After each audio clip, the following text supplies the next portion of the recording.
Bonjour à tous et merci de toujours préférer BLTV pour vous informer. Il est vrai que la digitalisation s'impose à tous, compte tenu des réalités de nos jours, jeunes, vieux et même les enfants. Tout le monde s'y adonne et ce pour différents buts. Quand on fait un tour dans le milieu scolaire et même dans les ménages, les téléphones portables, les tablettes sont à portée de main des enfants pour un accès facile à Internet. Internet, oui, mais des risques liés à l'utilisation car des enfants ne sont pas à négliger. Internet, comment protéger les enfants, c'est de ça on parle aujourd'hui. Un sujet, un invité pour chaque émission sur Éducation à la loupe. Aujourd'hui, on invite pour vous, on a d'ailleurs invité pour vous puisqu'elle est déjà là, Mariette Ayi, elle est blogueuse, activiste des droits des enfants. Mariette, bonjour. Bonjour Kevin. Merci d'avoir accepté mon invitation sans transition aucune. Nous allons rentrer dans le vif du sujet. Déjà, je vous pose une première question. Est-ce que vous aimez les enfants? Oui, tout naturellement, j'aime beaucoup les enfants. Les enfants, c'est l'avenir de demain. D'accord. Victor Hugo disait que chaque enfant qu'on enseigne est C'est un homme qu'on gagne. Donc, nous avons tous été enfants avant d'être des adultes aujourd'hui. Donc, quand l'enfant s'est bien vécu, l'adulte ne peut qu'être épanoui. Tout simplement. Et est-ce que c'est parce que vous avez cet amour pour les enfants qu'entre-temps, vous avez préféré rester scotché à ceux-ci compte tenu de votre ligne éditoriale activiste des droits des enfants? Non seulement j'aime les enfants, mais il y a également eu un déclic, ce qui m'a vraiment donné l'envie de militer pour les droits des enfants, de promouvoir les droits des enfants. Tout est parti d'une activité à laquelle j'ai participé avec une ONG, l'ONG 3 pour tous. Et nous étions partis dans des collèges, dans des établissements de Cotonou. Nous sommes partis parler du droit aux enfants, tout simplement. Droits et devoirs des enfants. D'accord. L'activité était si intense, les impressions des enfants étaient si impressionnantes. Nous-mêmes, on ne se rendait pas compte de ce qu'on venait de leur donner. Là, j'ai compris qu'avec les petits moyens que nous avons en tant que jeunes, nous pouvons vraiment contribuer à quelque chose pour l'amélioration de la société. Donc, c'est là que tout est parti. Et voilà là où j'en suis. Voilà là où vous en êtes. Aujourd'hui, on va parler d'Internet, comme je l'ai déjà dit tout à l'heure dans mon attaque, déjà dans mon introduction. Quand on parle d'Internet aujourd'hui, qu'est-ce qu'un enfant peut aller chercher sur Internet? C'est vrai que la digitalisation est partout, numérique, partout, le mode de vie change, on s'y plaît, mais qu'est-ce qu'un enfant peut aller chercher sur Internet? Internet, c'est partout, c'est partout. Et se demander qu'est-ce qu'un enfant peut aller chercher sur Internet, ça serait un peu bizarre pour moi parce que aujourd'hui, les parents ne sont plus vraiment présents pour les enfants. Oui. Les parents voyagent, parfois il y en a même quand ils sont pas en voyage, ils sont là. Mais dès qu'ils sortent les matins, c'est pour revenir totalement tard le soir. Les enfants vont à l'école, parfois ils rentrent, ils sont seuls à la maison et tout. Donc, la première raison qui a poussé les parents à commencer à mettre des téléphones portables à disposition des enfants, c'est la sécurité, pour pouvoir être en communication avec les enfants. D'accord. Se rassurer que les enfants ne manquent de rien. Donc, c'est de là que ça a commencé. Ça a commencé par les téléphones à touche. Mais après, lorsque les smartphones et autres sont venus, les parents ont commencé à acheter ces téléphones-là aux enfants. Et les enfants n'ont pas besoin qu'on leur montre forcément les choses. Ils sont si intelligents qu'ils peuvent eux-mêmes découvrir Internet, commencer à utiliser Internet. Et bonjour les dégâts. Bonjour les dégâts. Et au-delà de cet aspect de sécurité, il y a aussi l'aspect côté jeu, distraction qui pousse les enfants aussi à aller sur Internet. Bien sûr. Aujourd'hui, on voit les parents eux-mêmes qui mettent à la disposition des enfants des tablettes. Même si au début, ce n'est pas pour exposer les enfants à Internet, c'est d'abord pour emmener les enfants à jouer et autres. Mais là encore, il y a des problèmes parce qu'il a été démontré que exposer les enfants à des écrans tout le temps n'est pas vraiment bon pour leur croissance. Au-delà de cet aspect de sécurité, on a parlé de la sécurité, on a aussi parlé de l'aspect jeu. Est-ce que Internet ne peut forcément pas aujourd'hui contribuer d'une manière ou d'une autre à l'éducation de l'enfant, pas forcément l'éducation à la maison, mais l'éducation scolaire quand il s'agit des recherches, de tout ce qui a trait à la culture générale? Bien évidemment, s'il y a une chose que la COVID-19 nous a enseigné, c'est que les nouvelles technologies de l'information et de la communication sont très importantes. Oui. La crise a fait que tout le monde est resté à la maison et le seul moyen que nous avions pour communiquer, c'était Internet. Et par le même canal, les enseignants dans les pays un peu plus développés ont été obligés de mettre en place des programmes de cours en ligne pour que les enfants puissent normalement suivre les cours sans grand dommage. Donc, Internet contribue grandement à l'éducation également des enfants. Même quand il n'y avait pas la COVID, on nous donne souvent des exposés à l'école. On va dans les cyber pour faire des recherches et autres. Donc, Internet également contribue grandement à l'éducation, à l'instruction des enfants. Mais l'autre dira que tout est permis, mais tout n'est pas profitable. Est-ce que vous ne pensez pas qu'aujourd'hui, cette manière de laisser les enfants rapidement aller à l'Internet pour une manière ou d'une autre après a quand même des risques, des conséquences pour l'enfant? Bon, mon avis sur la question est mitigé. Parce que d'abord, dans un premier temps, je pourrais dire oui, que ce n'est pas bien de laisser directement les enfants aller vers Internet. Mais après, je dirais non. Oui, il n'est pas bien de laisser directement les enfants aller à Internet. Parce que lorsqu'il n'y a pas un contrôle, ce n'est pas bien. Les dégâts arrivent très vite. Non, parce que lorsqu'on prive tout le temps l'enfant d'Internet, Internet est partout aujourd'hui. On ne peut pas dire ce domaine dans la vie où il n'y a pas Internet. Priver l'enfant d'Internet aujourd'hui, en 2022, bientôt 2023, ce n'est pas réaliste en fait. Et pourtant, il y a des enfants qui ne sont forcément pas encore en phase avec cette réalité Internet. Quand on Pas encore, oui. pas encore. Je vais vous donner mon exemple. Allez-y. Chez moi, il faut forcément avoir le bac avant d'avoir un téléphone portable. Que ce soit à touche ou bien smartphone, il faut d'abord avoir le bac. Donc, il y a beaucoup de mes amis qui étaient dans le même cas que moi. Après le bac, vous avez votre téléphone. Ça semble mignon et tout, mais la réalité derrière, c'est que lorsqu'on n'a pas été habitué à Internet, mais qu'après le bac, on connaît tous la folie du bac.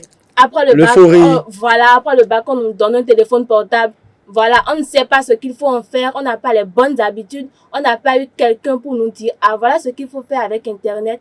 Et les abus sont vite arrivés. Bon, dans mon cas, je peux dire que j'ai eu la chance parce que même quand j'avais pas un téléphone portable, j'avais quand même accès à Internet pour faire des recherches, pour suivre des tutoriels, pour m'amuser avec de l'art et tout. Mais d'autres n'avaient pas cette chance-là. Et c'est après le bac qu'on découvre Internet, on ne sait pas ce qu'il faut en faire. Et voilà. En termes de dégâts, de conséquences, en termes clairs, je me répète, quelles sont les conséquences pour ceux-là qui s'adonnent, pour ces enfants-là qui s'adonnent à Internet, puisque en même temps c'est un couteau à double tranchant. De l'autre côté, ça sert à beaucoup de choses. En même temps, de l'autre côté, il y a des conséquences. Vous avez commencé déjà à citer ce qui est naturel, les yeux qui pourront déranger les enfants, et après c'est des consultations chez l'ophtalmologue et autres. Mais après ça, en termes clairs, Internet, qu'est-ce que ça peut apporter comme conséquence chez l'enfant? Déjà, je vais parler des risques avant d'aller vers les conséquences. Puisque ce sont les risques, les choses auxquelles les enfants sont exposés qui emmènent par la suite les conséquences. Donc déjà, les enfants peuvent être exposés à des personnes qui peuvent les harceler, le cyberharcèlement. Les enfants peuvent être également être victimes de sextorsion ou bien d'escroquerie.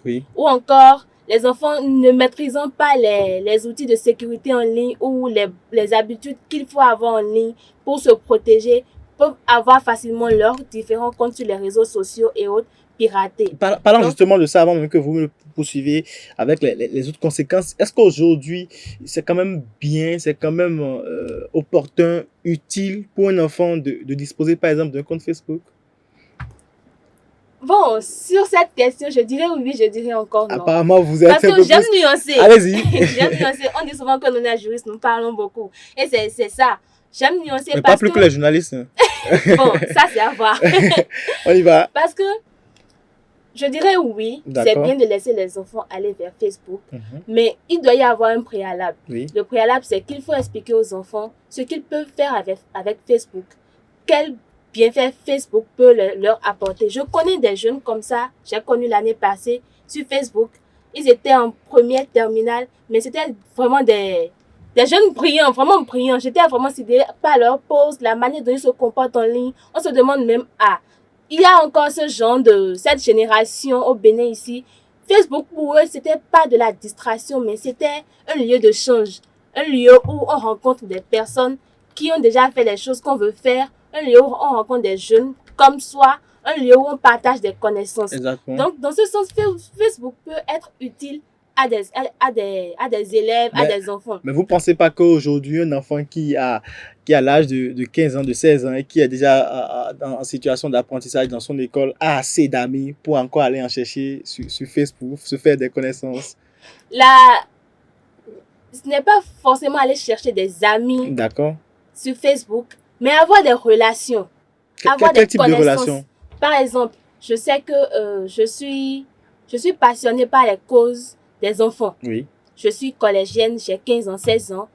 À la radio, j'ai entendu parler d'une activiste, par exemple, à la télévision, j'ai entendu parler d'une activiste.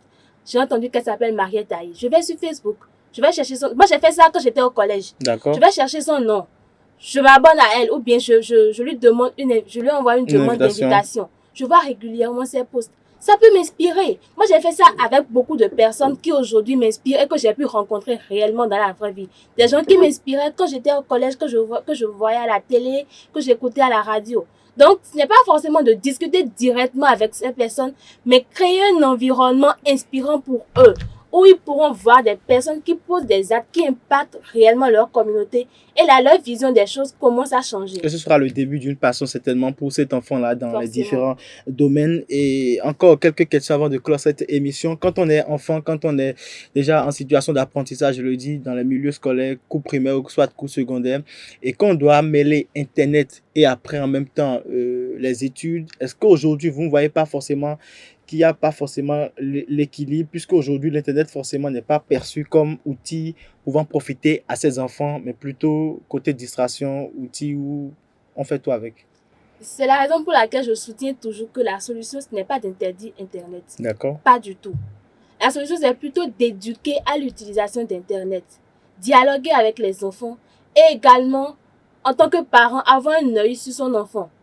Il y a des logiciels, par exemple, des logiciels de contrôle parental que les parents peuvent installer sur les téléphones, tablettes, ordinateurs de leurs enfants. Et là, vous abordez... limiter même le temps de connexion. Voilà. Donc, en dehors de ça, il faut également dialoguer avec les enfants. Donc, interdire l'utilisation d'Internet, ce n'est pas la solution, mais réglementer et éduquer à l'utilisation d'Internet. Justement, aujourd'hui, comment protéger? Vous avez commencé à déjà donner quelques réponses, les parents qui doivent rentrer dans la danse pour limiter la connexion, par exemple. Mais après tout cela, de façon concrète, comment est-ce qu'aujourd'hui, on peut protéger ces enfants-là d'Internet pour qu'après, qu'ils ne soient pas quand même exposés à des risques que précédemment nous venons de citer? Déjà, il faut que les parents eux-mêmes s'informent. D'accord. Donc, je vais commencer à recommander un site. D'abord, mon blog, puisque j'aborde la question sur mon blog. Allez-y. Donc, faire un tour sur mon blog, voir les thématiques que j'aborde. J'ai également abordé la question du contrôle parental sur Internet. Donc, dans l'article, les parents peuvent retrouver des exemples de logiciels parentaux, comment les utiliser, installer sur les téléphones, ordinateurs et tablettes de leurs enfants afin de contrôler, leur accès à Internet. Ensuite, il y a un site du gouvernement, une initiative que je félicite d'ailleurs du gouvernement, Paré, qui consiste à sensibiliser les parents et les jeunes sur les dangers qu'Internet présente aux enfants. Donc, sur ce site-là, il y a tellement d'informations, des articles, des astuces pour contrôler, pour protéger les enfants des dangers sur Internet et même pour dénoncer les abus dont ils pourraient être victimes. Donc, tapez sur Google Paré ou allez sur le blog mariette-aye.com et trouver toutes les informations. Merci d'épeler à nos très chers internautes les différents sites que vous avez mis en avant tout à l'heure. Paré s'écrit. Le premier site, le site du gouvernement, pare.gouv.bj. Encore. pare.gouv.bj. Et après votre blog. Et après mariette-aye.com. mariette-ahy.com. Voilà votre mot de la fin, puisque nous sommes déjà à la fin de cette émission.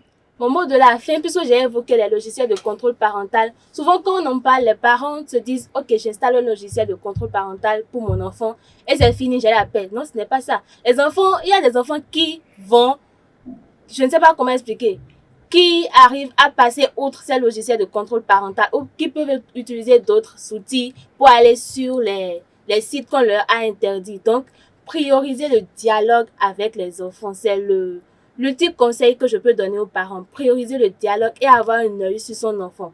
C'est le seul conseil que je peux donner aux parents. Le dialogue et avoir un œil sur son enfant. J'ai envie de vous poser une toute dernière question qui n'a forcément pas rapport encore avec notre sujet. Puisque vous parlez enfant, est-ce qu'aujourd'hui vous voyez quand même que l'avenir quand même sera bien tracé, j'allais dire, pour ces enfants, pour tout ce que vous faites en matière de droit de l'enfant?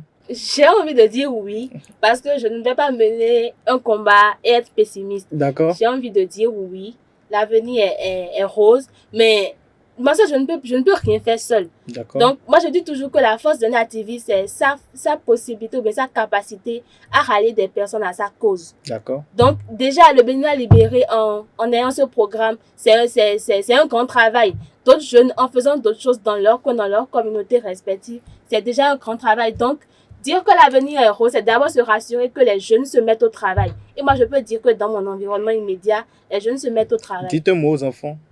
Les enfants, je vous aime.